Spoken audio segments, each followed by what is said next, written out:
1 Coríntios capítulo 15, versos 58.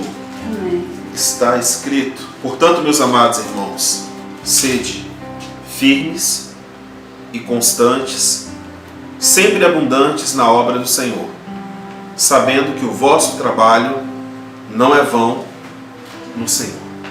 Amém? Amém. Vamos ler mais uma vez? Portanto, meus amados irmãos, sede firmes e constantes, sempre abundantes na obra do Senhor. O texto que nós lemos aí agora, o apóstolo Paulo, ele, quando escreve a carta para a igreja que está em Corinto, ele motiva a igreja a permanecer nos 3 pilares que mantêm as pessoas encorajadas a viver. Hoje em dia é muito difícil viver, sim ou não? Sim. Está cada dia mais complicado. Porque por mais que você faça tudo certo, a impressão que dá é que as coisas não funcionam, né? Ou de que não vale a pena. E de fato isso é normal. A Bíblia diz que as portas do inferno elas não poderiam prevalecer contra a igreja do Senhor. Então significa que há portas do inferno abertas contra as nossas vidas. Aí você imagina, é como se tivesse uma porteira cheia de boi e alguém fosse lá e abrisse e tocasse o berrante. A pessoa que monte de boi saindo. É mais ou menos assim que acontece a guerra contra as nossas vidas, né? A Bíblia diz que a primeira coisa que vai ser atingida na sua vida é justamente o que nós vimos aqui, a obra do Senhor. A obra do Senhor ela não é feita de prédios, ela é feita de pessoas. Sim ou não? Sim. Você pode alugar um prédio que caiba 5.000 pessoas, mas se não tiver ninguém ali, não faz a menor diferença. Jesus ele pode estar em qualquer lugar, inclusive nessa sala aqui, nessa noite. Mas a Bíblia nos motiva para que nós façamos o seguinte, ó. Acompanhe comigo aí, verso 58. 58, isso mesmo. Ele diz assim, ó: portanto, meus amados irmãos, sedes firmes e constantes. Sede firmes e constantes. O que é algo firme? Algo firme é aquilo que não se abala, não é? É por isso que a Bíblia diz: não construa sua casa sobre a areia, construa sobre a rocha. Porque a rocha ela é inabalável, não é isso? A única coisa que pode mover uma rocha quando se fala de problemas é a nossa fé. Porque a palavra de Deus diz que ainda que você tenha uma fé do tamanho de um grão de mostarda, você pode mover montanhas, não é isso? Mas aqui o texto diz assim: sede firmes e constantes. Já viu aquela pessoa que ora está firme, daqui a pouco está caindo? Ora está na igreja, depois está desviado. Uma hora está muito quente, outra hora está muito frio. Já viu isso? Isso é inconstância na presença de Deus. E o inconstante, ele não se mantém quente e nem frio, ele se mantém morno. E isso é péssimo, isso é muito ruim. Já viu? A pessoa acorda querendo expulsar demônio, evangelizar, fazer missão, e quando dá meio-dia já está, porque eu não sei, quando é à noite não sabe nem se mais quer servir ao Senhor. A Bíblia nos manda ser firmes e constantes. A parte B diz aí, ó, sempre abundantes em que, irmãos? Na obra do Senhor. Na obra do Senhor. Infelizmente nós vivemos isso, o mundo inteiro vive isso. Nós temos tempo para tudo, menos para aquilo que de fato importa. É ou não é? É sempre assim. Quando nós estávamos pintando o portão da antiga igreja, do prédio que nós estávamos, eu me lembro que Maria Lúcia passou assim, ela voltou e fez questão de falar: pastor, eu quero abençoar a igreja para pintar o portão. Falei: minha irmã, calma. Depois no outro dia ela veio e a mesma coisa, o desejo de poder ajudar. Falou: eu não posso estar aqui porque eu trabalho fora, eu tenho que cuidar da minha filha, tenho que cuidar da minha mãe, sabe? Mas é ter o coração e sempre fazer a obra de Deus. É você estar sempre disposto, às vezes abrir mão de um descanso, abrir mão de você fazer uma coisa para você, ou de gastar um dinheiro com você, um tempo com você, e fazer a obra de Deus. E fazer a obra de Deus não é apenas fazer coisas.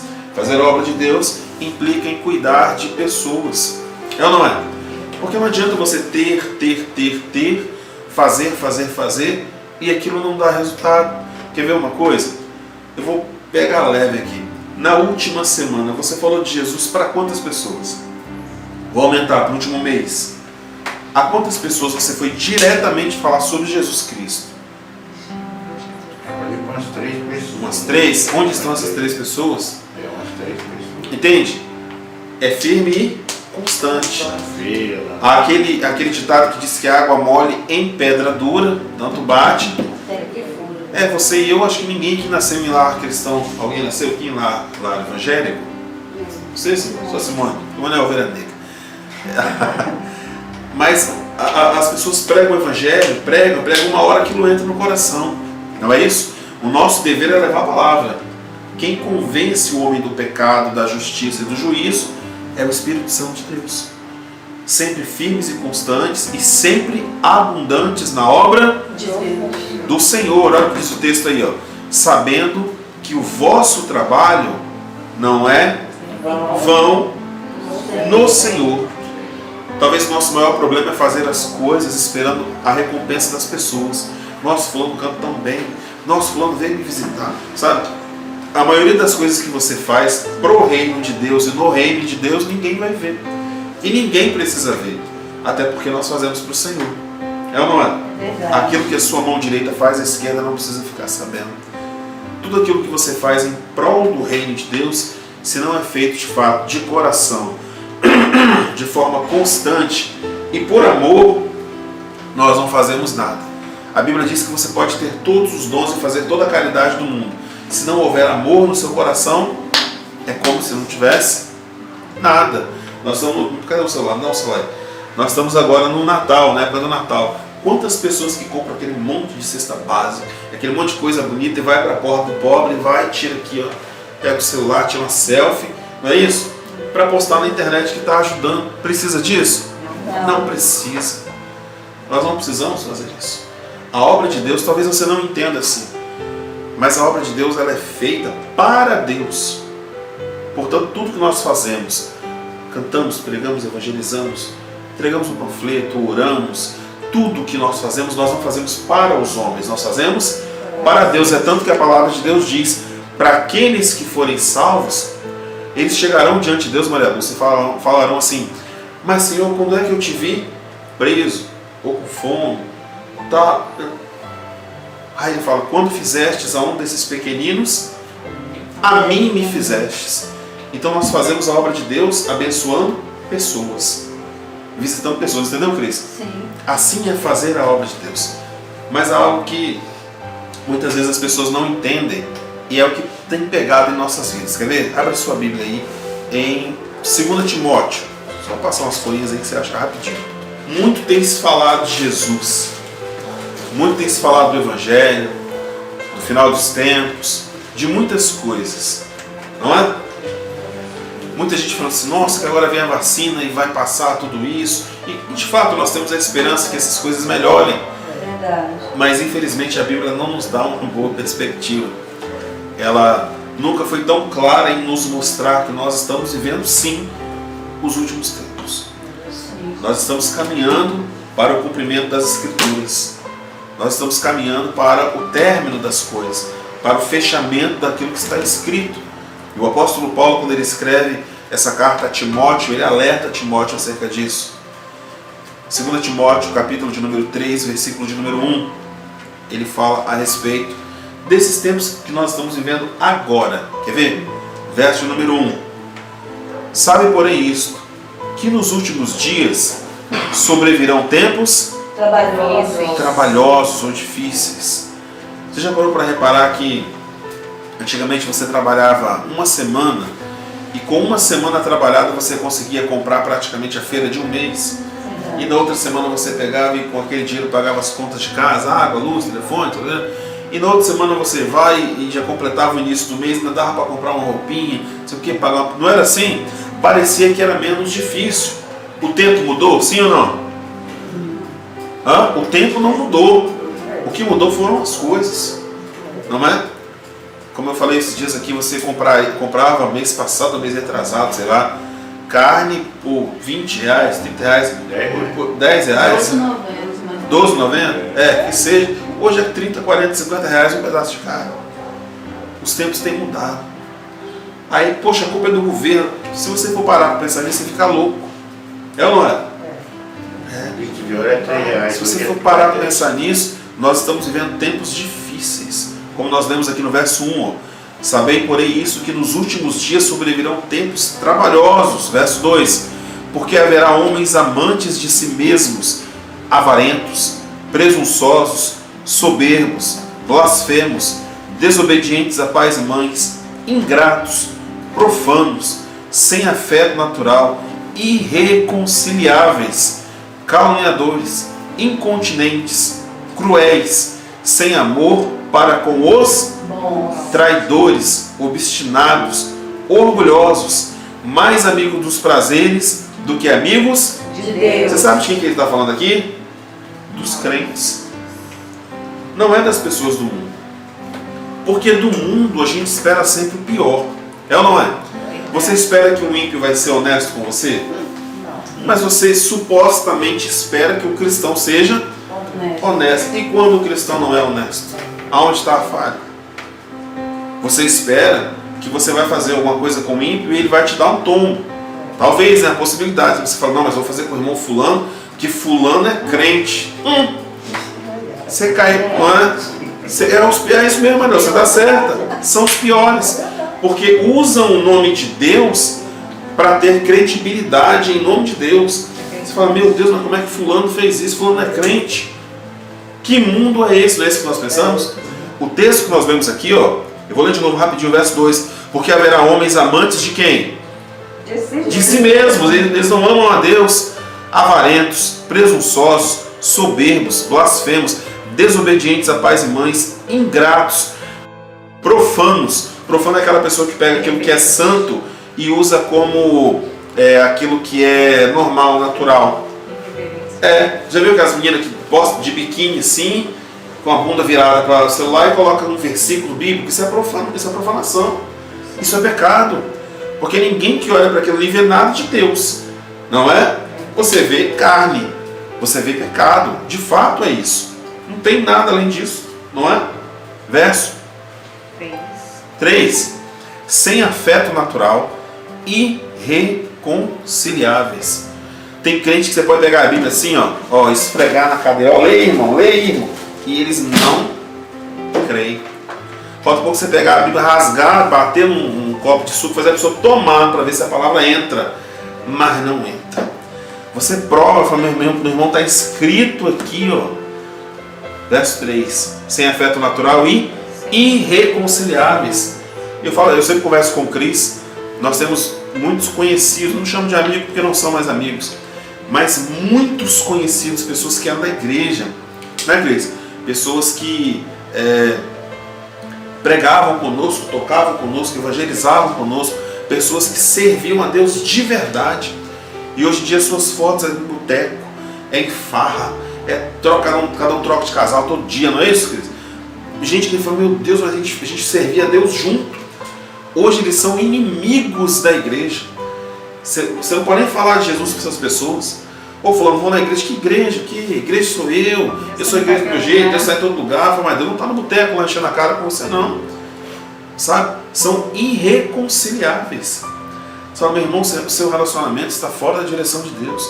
Faça da forma certa. Não, mas Deus entende o que, irmãos? Como é que você vai arrancar uma palavra, uma página da Bíblia para justificar um pecado?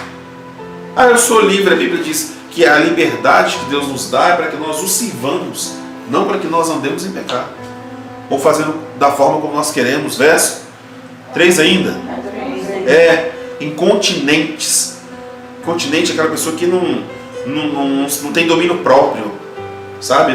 Não se contente, cruéis, sem amor para com os bons, traidores, obstinados, orgulhosos, mais amigos dos prazeres do que amigos de Deus. Nós falamos esses dias sobre isso, amizade com o mundo, amizade com Deus. Verso 5. Olha só, tendo aparência de piedade, mas negando a eficácia dela. Destes, afasta-te. Parece que é cristão, parece que serve a Deus. Não, vou andar com fulano é crente. Parece que é bonzinho. Parece que é bonzinho, que serve a Deus. Parece que pode confiar. daquele jeito ali, né, Cris? Você olha e fala, meu Deus, mas vou andar com fulano. Quando você começa a andar com a pessoa, aí que você vê, peraí, mas tem um trem errado aqui. Porque fulano parece uma coisa na igreja, mas no convívio é outra completamente diferente. A Bíblia diz o quê? Desses, afasta-te. Não, vou andar porque eu vou, não vai converter ninguém em nada, gente. Isso é loucura. Então a Bíblia manda nós nos afastarmos dessas pessoas que dizem ser cristãos, mas não são de fato. Verso 6. Olha o que está escrito. Porque deste número são os que se introduzem pelas casas e levam cativas mulheres nécias carregadas de pecados, levadas de várias concupiscências, que aprendem sempre e nunca podem chegar ao conhecimento da verdade. Às vezes a pessoa muda de igreja porque ela não aguenta ouvir verdade. Aí busca em outro lugar, sabe por quê? Porque vai chegar uma hora que a pessoa vai encontrar alguém que vai concordar com o pecado daquela pessoa. É ou não é? O sujeito fuma. Aí não consegue, vou sair da igreja.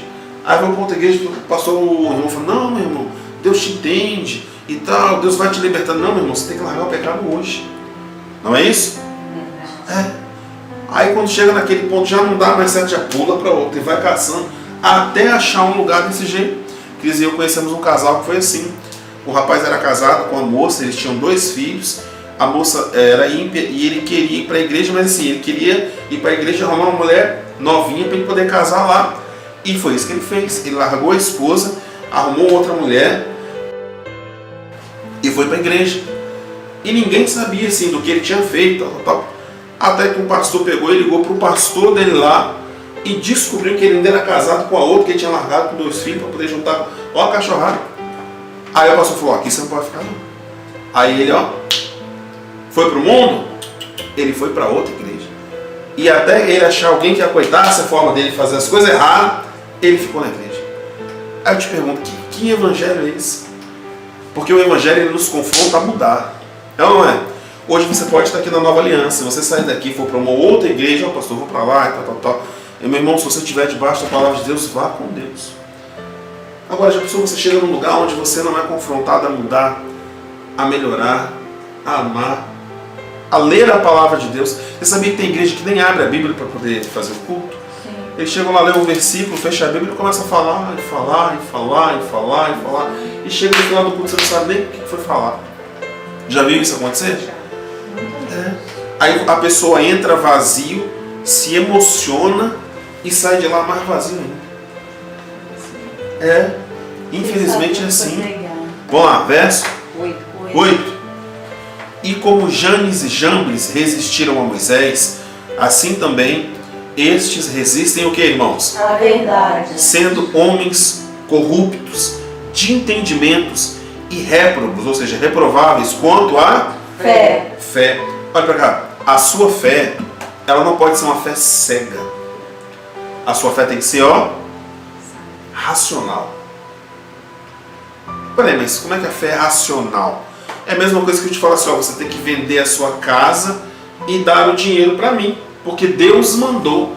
Já viu alguém fazer isso? Já. É só você ligar a televisão, não é? Eu vendi o carro, fui lá e dei, porque Deus falou que Deus falou aonde? Porque a boca de Deus é isso aqui, não é? Tudo bem, pastor, Deus mandou? Então o senhor me mostra na Bíblia onde Deus está mandando o povo dele fazer isso. Não, meu irmão, é porque quando começar com não, meu irmão, é porque o senhor vai fora. Porque se não tem base bíblica, se não está escrito, nós não devemos fazer. Não devemos fazer. A Bíblia diz, por exemplo, que a mulher ela deve se portar com ordem e decência no sentido dos seus vestes e daquilo que ela usa, para que os seus adornos ou enfeites não sejam mais preciosos ou chamem mais atenção do que a vida que ela leva. É o que está escrito. Agora, não proíbe ninguém de passar batom, de usar um brinco, de nada disso. Agora, você vai botar um decote que mostra o bico do peito, vai botar umas argolas num brinco que parece um bambolê? Para que isso? É questão de uso e costumes, não, é questão de ordem e decência. É só você pensar. A gente sempre cita mulheres, porque as vestes das mulheres são sempre mais... Mas você imagina que uma mulher entraria de biquíni dentro de um fórum? Sim ou não? Não pode. Não é porque não quer, é porque não pode. Simplesmente não pode. É simples assim. Verso 9 diz assim, ó: não irão, porém, avante, porque todos será manifesto seu desvario, como também o foi daqueles, referidos a James e Jambres. Verso 10 diz assim, ó: tu, porém, tens seguido a minha doutrina, modo de viver, intenção, fé, longanimidade, carência, paciência. Aí vem perseguições e aflições, tais quais me aconteceram em Antioquia e em Icônio e Listra.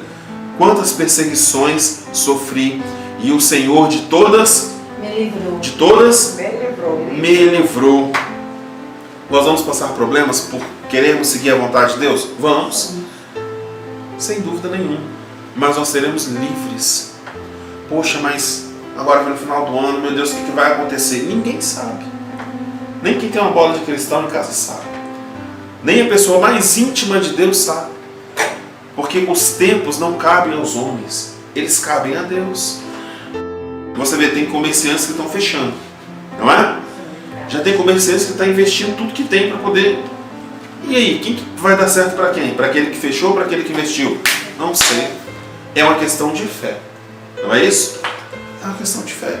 Meu Deus, mas o que eu vou fazer agora? A única coisa que nós devemos fazer é confiar no Senhor. É confiar em Deus. Não, porque vai trocar o prefeito, eu vou ter um emprego. Será que vai? Não sei, se Deus não quiser, você não vai ter. O prefeito pode vir na sua porta ali e falar assim, eu vou te dar um emprego amanhã. Mas se Deus disser que não, não vai acontecer. Não tem, porque quem abre e fecha portas é Deus. Não são os homens. É assim. Se um médico chegar para você e falar assim, eu vou te dar um remédio que vai curar a enfermidade que você está, daqui a uma semana você está bem. Já viu isso acontecer? A pessoa toma um vidro e nada. Toma mais um e nada. E volta no médico, troca o medicamento. Aí vai e nada. E nada. E tem gente que às vezes tem um problema seríssimo, que através da sua fé, dobre seus joelhos e fale com o Senhor. Se Deus quiser curar, Ele não usa nada. Assim, está curado, tá bom. Não precisa tomar nada nem gastar nada. Sabe? É assim viver em Deus. Verso. Aí ele continua dizendo, e também todos os que piamente querem viver em Cristo padecerão perseguições, mas os homens maus e enganadores irão de mal para pior, enganando e sendo enganados. Tu, porém, permanece naquilo que aprendestes e de que fostes inteirado, sabendo que o tens aprendido. Verso 15. E que desde a tua meninice ou mocidade sabe as sagradas letras que podem fazer-te sábio para a salvação pela fé que há em Cristo Jesus. Hoje em dia você quer entreter um jovem e dar um celular para ele. Não é assim? Ou uma criança, igual as crianças hoje em dia sabem mexer em celular melhor que a gente. A criança está, mãe, o dia inteiro, mãe. Aí solta o celular na criança, a criança deixa em paz por um tempo, para lá. Mas a pergunta é, o que eles estão aprendendo com esse celular na mão? Nada? Você que pensa. Se não fosse só não presta. Se não fosse nada, ainda estava bom. Você não tem noção do que está por trás daquela tela ali. Não tem noção. Tem uns youtubers aí, pessoal aí, que fala como você responder aos seus pais, como você fugir de casa. Ensina a fazer um monte de coisa. Um monte de coisa que não presta. E tudo que te afasta de Deus não presta. Por mais simples que pareça. Por mais inocente que pareça. Quer ver uma coisa simples que pode te afastar de Deus? Você fala assim, por exemplo, eu vou ler a Bíblia todo dia, meia hora por dia, por exemplo. Ou orar. E te sobra assim, sobra entre aspas, né? Você separa 30 minutos ali. E a hora que dá para você fazer é na hora da novela. Não tem nada contra a novela não, tá? Só estou dando um exemplo. Aí você porque depois que terminar, aí eu vou e... Não é? Aí primeiro dia dá uma falhadinha e daqui a pouco tá compensando 3 dias porque faltou... É isso. Coisas simples. Coisas simples. Tudo aquilo que nos afasta de Deus, e às vezes são coisas pequenas, são coisas que podem comprometer a nossa eternidade. Sem que nós percebamos. Verso 16. Aí o apóstolo Paulo fala para Timóteo, toda a escritura divinamente inspirada é proveitosa para que serve você saber ler a Bíblia? Para ensinar, para redarguir, para corrigir, para instruir em justiça, para que o homem de Deus seja Perfeito. e perfeitamente instruído para toda boa. Obra. Não fala da perfeição do seu caráter ou daquilo que você é de fato. Fala da perfeição em Cristo. Sabe como é que nós conseguimos chegar nisso aqui? É quando você tem um discernimento de cheguei diante de uma situação, não importa, uma situação boa, uma situação ruim, o que eu vou fazer?